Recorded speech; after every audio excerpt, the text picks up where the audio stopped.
In the early morning hours of August 14, 2001, two masked men entered the home of Thomas Wright. The two men were armed with .38 caliber pistols, woke Mr. Wright and his wife Wendy in their bedroom demanding a safe full of money. Mr. Wright provided the lockbox to the two armed thieves, and shortly after, a struggle ensued. During the struggle, Mr. Wright was shot 4 times.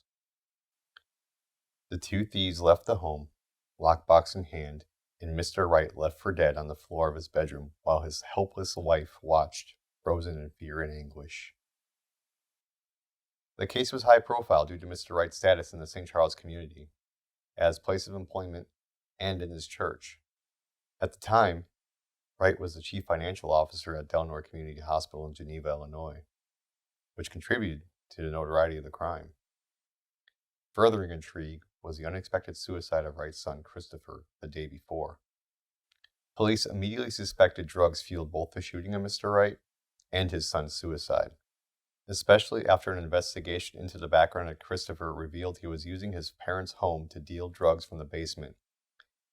At least that's according to a Chicago Tribune article on August 17th, 3 days after the attack and 4 after his suicide. The Kane County Sheriff's Office, in cooperation with Illinois State Police, the FBI, and the surrounding law enforcement agencies, were investigating the case for any and all possible leads of the individuals who perpetrated the attack. On August 22, 2001, with little information about the arrest of the individuals responsible for Mr. Wright's attack, executives at Delnor Community Hospital banded together to offer a $10,000 reward in the hopes of eliciting information which would lead to the arrests and convictions of the individuals responsible for the attempted murder, according to the Daily Herald and the Chicago Tribune. 3 days later, August 25, 2001, police made the arrest of 2 teenagers and charged them with the crimes of home invasion, armed robbery, and aggravated battery with a firearm, initial reports declared. One of the teenagers was 15-year-old Ethan Warden of St. Charles. The other teenager was 17-year-old Joseph Hauschild, my half-brother. At the time of my brother's arrest in 2001, the United States was only a month away from suffering the September 11th attacks, and I was only 14 years old, about to enter my freshman year of high school. I was able to speak to Southern Illinois University Carbondale law professor Jennifer Brobst regarding my brother's case and how some of the laws came into effect and changed since my brother was sentenced in 2003. He was 17, right around the time that I was a prosecutor. At that point in time, it was right on the heels of President Clinton's tough on crime, especially against young men. It applied to a lot of people in terms of worrying about kind of young thugs, essentially. And so they decided at the time to throw the book at them. People were putting a lot of faith in the criminal justice system to fix crime in America. And we now have, a few decades on and realized it didn't really work all that well. At least a lot of people say that. The fact of the matter is that violent crime has reduced in America. And of course, everybody's trying to take the credit for that. But I think that most people in the field would agree that mass incarceration wasn't the reason why. On May 17, 2010, the Supreme Court of the United States ruled in the Graham versus Florida case that it is unconstitutional to sentence a minor to life in prison with no parole for a non-homicide crime. 2 years later, on June 25th, the Supreme Court of the United States ruled in the Miller versus Alabama case that it is unconstitutional to sentence a minor to life in prison with no parole for homicides. So there's Miller, there's Graham. These are key U.S. Supreme Court cases around 2010. And it's only 10 years ago. And what the court did, the U.S. Supreme Court, for the first time, really put some faith into mental health research related to human development. It also put some faith into international human rights, which was very upsetting to some members of the dissent on the U.S. Supreme Court that said, this is America, we do not need to consider the laws of other nations. As we're a shining democracy, we know what we're doing. The mental health research on juveniles essentially was new as well, and was saying they had done a lot of research on infants and rapid brain development and had never done the research on teenagers. And when they started to do it, they were very surprised, the mental health researchers, that the rapid growth in those adolescent years was as rapid as an infant from 0 to 2. And that surely people going through that when you're 14, 15, 16, 17, they can't be all that grounded, if I was to put it in short. And they said that, yes, they're very intelligent, but their maturity level impacted decision-making, impulsivity, and a lack of empathy. So that particularly in a case with violent crime, somebody who's 16 may not really consider the consequences and the heartbreak of what they're doing as somebody who's 35. The court said that under the 8th Amendment, cruel and unusual punishment clause, that you shouldn't have life sentences for people who committed such violent crimes as teenagers, because there's still hope for rehabilitation, and their culpability, their responsibility for the crime, has to be less than somebody who's reached full maturity. My brother's accomplice, Ethan Warden, was only 15 at the time he participated in the crime. He was tried as an adult and offered a plea deal if he testified against my brother. He did, and was given a 12-year prison sentence in exchange. He was eligible for parole in 2011 and should be well out of prison by now. There are statutory factors that in every state that lays out and says you're allowed to talk about criminal record. They're called aggravators and mitigators. For an aggravator, like you're going to have a middle sentence, that like a presumptive middle sentence. If you can argue aggravators, it's going to increase the sentence. But you can argue a mitigator, family support, had a minor role in the crime, right? Had a leading role in the crime, it's going to go up. It was especially cruel and heinous, it'll go up. Expressed empathy will go down. And those factors are already there, and it's an open list, and lawyers can get creative. My brother was sentenced to 65 years. The prosecution made it a point to emphasize the facts of the case being, my brother provided the weapons used in the crime, stolen from our uncle no less, furnished a stolen car to perform the attempted robbery, and came up with a plan to rob the right family. He was given another 2 years in 2008, due to my brother challenging the length of his initial sentence where, quote, the Illinois Supreme Court reviewed a number of constitutional challenges to the statutes that were in effect at the time the crime was committed, according to the Beacon News article from March 7, 2008. In an article on the same day from the Chicago Tribune, my brother was seeking lesser sentence since Illinois had, quote, laws that mandated additional prison time for crimes committed with firearms. The Illinois Supreme Court later ruled those add-ons were constitutional, which led to Hauschild being resentenced under those guidelines, end quote. The additional 2 years brought his sentence to 67 years. A breakdown of the charges and the time associated with them is such: armed robbery, 12 years, attempted first-degree murder, 18 years, home invasion, 35 years, criminal damage to property, 2 years. Added up, these come to 67 years. Well, he was sentenced, sadly, in a time when there was a very strong swing to the right in criminal justice, where it was appropriate, they thought anyway, to give very severe sentences. They thought that was the solution. And he got caught up in that web, unfortunately. That's why we see such an outrageous sentence for a non-murder. Of course, it had something to do, too, with the notoriety of the case and the status of the victim, which apparently was a well-established executive in the city. I was able to speak to my brother's clemency lawyer, Jorge Montes, in Chicago, Illinois. So he was given a very, the equivalent of a life sentence. And the law has developed in recent years to the extent that now courts are understanding that anybody who was a teenager who was sentenced to anything over 40 years is considered to have received a life sentence. And that's become unconstitutional.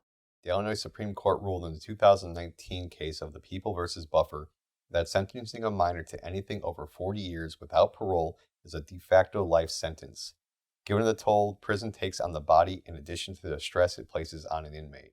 The courts have established that you can't give a juvenile a life sentence or the equivalent thereof, and what constitutes a life sentence is, according to Buffer, anything over 40 years. You can't give it to them because going back to their underdeveloped brains. And the courts have established, the courts have accepted generally that young men and young women too, in their teens, do not have fully developed brains yet, and that they're not real neurologically developed, and that it doesn't excuse all their behavior, but there's a propensity to do foolish things with a lot of young people under that age bracket, and that the courts, when meting out sentences, have to take that into consideration. As a clemency lawyer, Montes is allowed to be picky about which cases he takes and which ones he doesn't. Clemency is an act of forgiveness by, in this case, the governor of the state. Clemency is an umbrella term that includes commutations, it includes pardons, reprieves. So clemency encompasses a number of forms of relief. Post conviction, post serving time, post having fulfilled your time or whatever, then these are. So it's hard to prove to the board and to the governor. You're asking, this is a big ask, and it's a no-win situation. The governor could grant somebody a pardon or a commutation, then they go out and murder somebody, and then that's his election. He squandered his election. It's over because it's a no-win situation for the governor. So it's a real high bar that they set. So if you're saying you've got your act together, you should be getting tickets, a lot of tickets anyway. And so no tickets or very few tickets and accomplishments, that you've done your time well, and that you're making use of your time, and that you're being very productive. This is what it means to have a good case of clemency. And wonderful letters of support, and people that are going to wrap themselves around this candidate, who vouch for this person's transformation, and a plan. You need to have a plan. You need to say, when I get out, now I'm going to use the skills I learned. My brother's case was particularly appealing to Mr. Montes, as he states. What made his case somewhat interesting and appealing to me, and that we had something to work with, which is what I look for in any new case. Can I get something to work with in terms of how much time he's done, the nature of the offense, what he's done to improve himself, plans for after receiving clemency. All these are the factors we look at. In his case, he did not have a murder, which is good. In Joseph's case, he's accused and he was convicted of attempted murder. And so I said, okay, it's not a murder case, it's an attempted murder. Of course, on closer examination, turns out that it was a well-known, or apparently a well-known executive. That didn't help us a lot, right? But the fact that he came from a very dysfunctional background, one in which he was moved around from school to school, and he had a difficult upbringing. He was moved not only from house to house, but a few relationships that his mother had. That didn't help him. He came from a very difficult background. Well, in this lack of stability, in this bad background, this dysfunctional background, interesting enough, is a favorable factor. You would think it wouldn't be, but it is, because there's been recent case law. One of the recent ones of about a year ago, the court actually sent the case back, the appellate court, sent the case back to the circuit court saying, you should have considered the petitioner's dysfunctional background. And that is a plus. I mean, it's, in other words, go back and see that this kid wasn't raised in Wilmette or some affluent area. Yeah, Joseph's case is very interesting because it has a lot of the elements that we're looking for in a good clemency case of a person who's incarcerated. Number one, he was very young when he caught the case. That's really critical because we want to establish that he was acting like a foolish young man that he was, which is very typical for a lot of young men to act that way. Not everybody goes around shooting people or doing horrible things, obviously, but science has shown us, especially in recent years, that young men at that age, 16, 17, up to 19, 20, are not thinking straight and that they're not neurologically developed enough to think straight. Their brains aren't working properly just yet. They're not mature enough and they make foolish decisions. And somebody who's that young and has made a foolish decision should have, as a matter of public policy, have an opportunity to amend their ways, to have a second chance, to not have their lives thrown out, discarded. They still can have wonderful, productive years. They could give a lot back to our society. We have example after example of people. These are the kind of stories we're talking about. People who corrected their ways. That's why it's called corrections, right? They corrected their ways. And they're poster childs for what can go right periodically with our criminal justice system. So he's got that element. He's got the element of having done very well in the institution. Very few and fairly, well, mostly insignificant tickets. I know we won't go into a lot of detail, but the fact is he's got a pretty good adjustment. Minus one incident that kind of derailed him a bit for a while. He otherwise has a good adjustment. And he's made very good use of his time. He's educating himself. He's doing all kinds of programs and going through all kinds of educational opportunities. So he's making good use of his time. And third, he's got a new sense of spiritual reawakening. And that's really critical in these cases because you know that the person is just not going through the motions. The person feels it from the heart. And also that he's got a wide, fairly good network of support on the outside. Job opportunities waiting for him, spiritual leaders who vouch for him, relatives who are coming to his aid, that kind of thing. From the time of his arrest in August of 2001 until now, my brother has been an incarcerated felon. For those who are bad at math, that's 20 years he's been in prison. If the state has its way, my brother will be in prison for another 47 years, especially since he's not eligible for parole. Their state revoked his eligibility at his sentencing. Had my brother been given a life sentence, he very well might be out by now. Also, these sentences are to run consecutively, not concurrent. Basically, consecutive sentencing means that once you complete the time for one charge, you begin time for the next charge. In my brother's case, he's already served 20 years, meaning he's already served time for both the criminal damage of property of 2 years and the attempted murder of 18 years. Now he must serve for the armed robbery and the home invasion charges, one after the other. Whereas concurrent means time for all the charges will be served together. So, if my brother was sentenced to 67 years concurrent, he would only have to serve for the home invasion charge of 35 years, meaning he'd be able to be released in another 15 years, and be 52 years old, never holding a job, a bank account, or even a driver's license to my knowledge.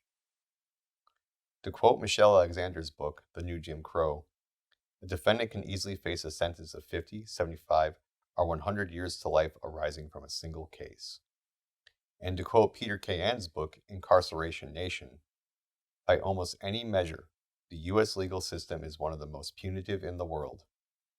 Controlling for the crime rate and the population size, the United States hands down longer sentences, spends more money on prisons, and executes more of its citizens than every other advanced industrial democracy. This is supported by Boz Dressinger's novel Incarceration Nations. Yes, I know they sound similar, but the former is singular, examining only the United States. This one is plural, and it examines how other nations around the world conduct their prison and correctional programs. In Dressinger's novel, she states, America is the world's largest jailer with 2.3 million people behind bars, or 1 in 100 adults. With 5% of the world's population, we're home to nearly 25% of its prison population. 1 in 30 adults, or 7 million, are under some form of correctional control. Dressinger continues. The length of our sentences also sets America apart. Just 20% of countries have life without parole sentences at all. The United States does, even for single nonviolent offenses. There are about 160,000 people serving life in the United States as compared to 59 in Australia, 41 in England, and 37 in the Netherlands. In 2005, Human Rights Watch counted more than 2,000 Americans serving life without parole for crimes committed as juveniles. The entire rest of the world has only ever locked up 12 children without possibility of release. For criminal justice theory, all lawyers learn this in law school, that the purpose of a criminal sentence is either punishment, retribution, you can put it into biblical terms. It will be deterrence, either of the individual, like don't do it again, or the public, like look, this happened to this person. Or it can be rehabilitation. In the juvenile justice system, rehabilitation is most important. And that's been the case even before Graham and Miller.